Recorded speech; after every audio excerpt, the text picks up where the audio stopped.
உலக தமிழர்கள் அனைவருக்கும் வணக்கம். மஞ்சள் கரிசலாங்கண்ணி மூலிகையின் மருத்துவ பயன்களை பற்றி இன்றைக்கி நம்ம பார்க்கலாம். இந்த மஞ்சள் கரிசலாங்கண்ணி ரொம்ப கிடைப்பது அரிதுன்றாங்க. நிறைய கிடைக்கவும் மாட்டேது இப்போ இந்த மூலிகை மஞ்சள் கரிசலாங்கண்ணி. ஏன்னா மஞ்சள் கரிசலாங்கண்ணி தான் மருத்துவத்திற்கு ரொம்ப முக்கியமாக பயன்படுத்துறதுனால அதிகமாக பயன்படுத்தி இந்த மஞ்சள் கரிசலாங்கண்ணி நிறையா அழிவின் விளிம்பிலிருந்து இப்போ தான் கொஞ்சம் மீட்டெடுத்து கொஞ்சம் கொஞ்சமாக வந்துகிட்ருக்கு. நிறைய இப்போ சுதாரித்து நிறைய நண்பர்கள் நம்ம கூட நம்மள்கிட்ட மஞ்சள் கரிசலாங்கண்ணி வாங்குறவங்கள்ட்ட இந்த சின்ன கன்றுகள்லாம் கொடுத்து விடுவோம். எல்லா பக்கமும் வச்சு இதை மஞ்சள் கரிசலாங்கண்ணி எல்லா இடத்துலையும் கிடைக்கணும், எல்லா வைத்தியர்களுக்கும் இது கிடைக்கணும் அப்படின்றதுனால இதனுடைய மஞ்சள் கரிசலாங்கண்ணி யாராவது கேட்டாங்கன்னா அதுக்கு தகுந்த மாதிரி நம்ம சின்ன சின்ன கண்களையும் எடுத்து அது கூடவே பார்சல் பண்ணி விட்டுருவோம். அப்போ அவங்கள அந்தந்த அவங்க ஊரில் வச்சு மஞ்சள் கரிசலாங்கண்ணி இனத்தை அழியாமல் பாதுகாக்கணுன்ற ஒரு நோக்கத்தோடு அதை நம்ம கொடுத்துட்ருக்கோம். இந்த மஞ்சள் கரிசலாங்கண்ணியுடைய மருத்துவ பயன்கள் நம்ம பார்க்கலாம். இந்த மஞ்சள் கரிசலாங்கண்ணி சித்தர்கள் ரொம்ப முக்கியமாக கற்ப மூலிகை அதை சொல்கிறாங்க. மூலிகையிலே மிக உயர்ந்த மூலிகை, ஞான மூலிகை, ஞானப்பாதைக்கு செல்லவங்க இதை வள்ளல் பெருமான் சொல்கிறாரு. இந்த மூலிகை 1000 ஆண்டுகள் ஒரு மகானிடம் நீங்கள் தவம் இருந்தாலும் இதனுடைய பயன்களை அவர் சொல்ல மாட்டார் அப்படின்றாங்க. நான் இறைவனின் திருவடியில் வணங்கி இந்த மூலிகையின் பாகத்தை இந்த மக்களுக்காக நான் சொல்கிறேன். இந்த மூலிகை டெய்லி ஒரு மூலிகையாக எடுத்து டெய்லி ஒரு மூலிகையை ஒருவரை ஏமாற்றியாவது ஒரு தந்திரத்திலாவது இந்த ஒரு மூலிகை இலையை தினமும் சாப்பிடுங்கள். உங்கள் உடல் உள்ளுறுப்புகள் நல்ல பாதுகாக்க அழகாகவும் நீண்ட ஆயுளாகவும் உங்கள் தேகம் பொன்னிற மேனியாகவும் மாறும் அப்படின்னு சொல்கிறாங்க. இதை தொடர்ந்து நம்ம காயக்கற்பமாவது பயன்படுத்தலாம். இதை தொடர்ந்து நம்ம பாலில் காய்ச்சி பயன்படுத்தலாம்.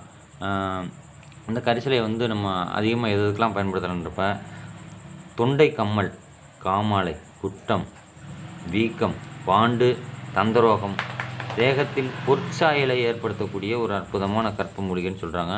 இதில் பார்த்திங்கன்னா கரிசலை கற்பம், கரிசலை சூரணமாக்கி கரிசலை மடக்கு தைலம், அதாவது தலைக்கு தேய்ச்சிட்டு வர்றப்ப முடி நல்லா கருப்பாக வரும். இந்த கரிசலையினுடைய பயன்களை பார்த்திங்கன்னா சொல்லவே முடியாத அளவுக்கு நிறைய பயன்கள் இருக்குது. அப்படி இதை பயன்களை படுத்துகிறப்ப இப்போ நம்ம எதுக்கெலாம் அதை பர்டிகுலராக பயன்படுத்தலாம் அப்படின்னு பார்த்தோன்னா மஞ்சக்காமலைக்கு முக்கிய மருந்தாக பயன்படுது. இது மஞ்சக்காமலைக்கு மஞ்சள் கரிசலாங்கண்ணி, கீழாநெல்லி, அவுரி இது 3 சமளவு எடுத்து நம்ம ஆட்டுப்பாலில் தொடர்ந்து சாப்பிட்டு வரப்போ மஞ்சள் காமாலை படிப்படியாக குணமாகி நல்ல ஒரு முன்னேற்றத்தை கொடுக்கக்கூடிய ஒரு அற்புதமான மூலிகை. ரத்தத்தில் உள்ள கிருமிகளை மாற்றக்கூடியது இது. மஞ்சள் கரிசலாங்கண்ணி குஷ்ட நோயை எப்படி குணமாக்குனா மஞ்சள் கரிசலாங்கண்ணி ரத்தத்தில் உள்ள கிருமிகளை கொல்லக்கூடிய தன்மை இருக்குது. அதனால் குஷ்ட ரோகத்தையும் இது குணமாக்கும். இதை தொடர்ந்து நம்ம காயகற்பமாக 48 நாள் எடுத்துகிட்டு வரப்போ பொற்சாயலை ஏற்படுத்தும். பகலில் நட்சத்திரம் தெரியும் என்று சித்தர்கள் கூறுகிறார்கள். ஆனால் கண் தெரியாதவங்களுக்கு இப்போ வள்ளல் பெருமான் சொல்லியிருக்காரு, வளலை வாங்கும் முறை, அதாவது உள்ளே இருக்க கபத்தை வெளியே எடுப்பது எப்படி சித்தர்கள் எப்படி வாசியம் சொல்லிக் கொடுக்குறாங்க, இல்லை குண்டலினி யோகம் எப்படி சொல்லிக் கொடுக்குறாங்க, இல்லை வள்ளல் பெருமான் எப்படி தியானம் பண்ணணும், வள்ளல் பெருமான் சொல்லக்கூடிய தியானம் பண்ணுற முறையில் தியானம் பண்ணணும் அப்படின்னாலும் இந்த வளலை வாங்கும் முறையை வள்ளல் பெருமான் யூஸ் பண்ண சொல்கிறாரு. நிறைய சித்தர்களும் இதை யூஸ் பண்ண சொல்கிறாங்க. இந்த மஞ்சள் கரிசலாங்கண்ணி சாறு 1/2 லிட்டர் அப்படின்னா மஞ்சள் கரிசலையோ அல்லது கருப்பு கரிசலையோ எடுத்துக்கலாம். ஆனால் சிறப்பு மஞ்சள் கரிசலை எடுத்தால் நல்லது அப்படின்னு வள்ளல் பெருமான் சொல்கிறாரு. அப்படியே மஞ்சள் கரிசலாங்கண்ணி சாறு அரைப்படி அப்படின்னா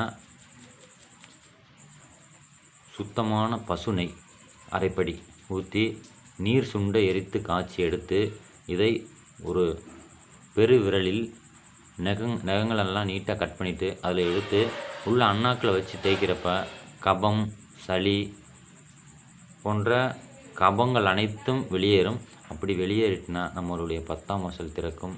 ஞான பாதையில் பயணிக்கிறவர்கள் இந்த கரிசாலை நெய்யை நம்ம அண்ணாக்கில் தேய்த்து வரும்போது நல்ல ஒரு விரைவில் ஆன்மீக பாதையில் செல்வதற்கு முன்னேற்றத்தை ஏற்படுத்தக்கூடியது. பெரிய பெரிய சித்தர்களும் மகான்களும் சொல்லியிருக்காங்க. அதே மாதிரி தினமும் ஒருவரை ஏமாற்றியாவது ஒரு இலையை பறித்து சாப்பிட்டு வாருங்கள் என்று சொல்லியிருக்காங்க. அது மாதிரி இந்த இலையிலே நம்ம பவுட்ரு பண்ணி வச்சுட்டு டெய்லி கஷாயம் போட்டு குடிச்சிட்டு வரலாம், பாலில் கலந்து குடிக்கலாம். இல்லைன்னா நம்ம தனியாகவே இதை பயன்படுத்தலாம். அப்படி தனியாகவே பயன்படுத்துகிறப்ப உடம்பு காயகரமாகும். ஞான பாதைக்கு விரைவில் அந்த அதிக நேரம் தியானம் பண்ணுறதுக்கும் தியானம் சித்தியாகிறதுக்கும் இது முக்கிய மூலிகையாக பயன்படுகிறது. கரிசாலை மடக்கு தைலம். இது உடலையே பொன்னிறமாக்கக்கூடிய ஒரு காயகற்ப மூலிகைன்னு சொல்லி முடிச்சாச்சு. அவ்வளோதான். இதில் டோட்டலாக எல்லாமே இருக்குது. இதை வேண்டுறவங்க அதை வந்து நம்ம எடுத்து பௌர்ணமி, அமாவாசை போன்ற தினங்களில் எடுத்து நிழல்லையே காய வச்சு இதை பவுடர் பண்ணி வச்சுட்டு நம்ம தொடர்ந்து சாப்பிட்டு வரலாம். கண் பார்வை தெளிவாகும், கல்லீரல் தெளிவாகும், மஞ்சக்காமலை குணமாகும், முடி அழகாகவும் நீளமாக வருவதற்கு இந்த சாரை வந்து 1 லிட்டர் அப்படின்னா 1 லிட்ரு நல்லெண்ணெய் ஊற்றி நம்ம காய்ச்சி எடுத்துகிட்டு திரும்பவும் 1 லிட்டர் சாறு ஊற்றி இதே மாதிரி ஒரு 10 டைம் மடக்கு தைலம் மாதிரி காய்ச்சி கரிசலை மடக்கு தைலம் ரெடி பண்ணி நம்ம தலைக்கு தேய்ச்சிட்டு வர்றப்ப தலையில் பொடுகு வராது, முடி நல்லா நீண்டு கருமையாக வளரும், புத்தி கூர்மையாகும், கண் பிரகாசமாகும், எண்ணற்ற பயன்கள் இருக்கிறது. ரத்தத்தில் உள்ள கேன்சருக்கு கூட கரிசலை கற்பம் சொல்லி ஒரு போகர் 7000 சொல்லியிருக்காங்க. அந்த கரிசலை கற்பத்தில் இந்த கரிசலை மூலிகையை சேர்ந்து தான் அந்த கரிசலை கற்பம் தயாரிக்க முடியும். அப்படி அந்த கரிசலை கற்பம் தயாரிக்கிறப்ப அது கேன்சர் கூட ரத்த புற்றுநோய் கூட அது பயன்படுத்தக்கூடிய தன்மையுடைய மூலிகையாக அது இருக்குது. அந்த கரிசலை கற்பத்தை பயன்படுத்தலாம். அது வந்து கரிசலை, அவுரி போன்ற இன்னும் சில மூலிகைகளை கொண்டு கரிசலை கற்பம் இருக்குது. அந்த கரிசலை கற்பம் பயன்படுகிறது. இந்த மாதிரி மஞ்சள் கரிசலாங்கண்ணி ஒரிஜினல் வந்து பார்த்திங்கன்னா ஒரிஜினலு அந்த டூப்ளிகேட்டும் இருக்குது. இதே மாதிரி வேறு மாதிரி இருக்கும். ஆனால் இலை இது மாதிரி இருக்காது. ஆனால் இந்த இலையை கசக்குனிங்கன்னா கருப்பாக மாறிடும்.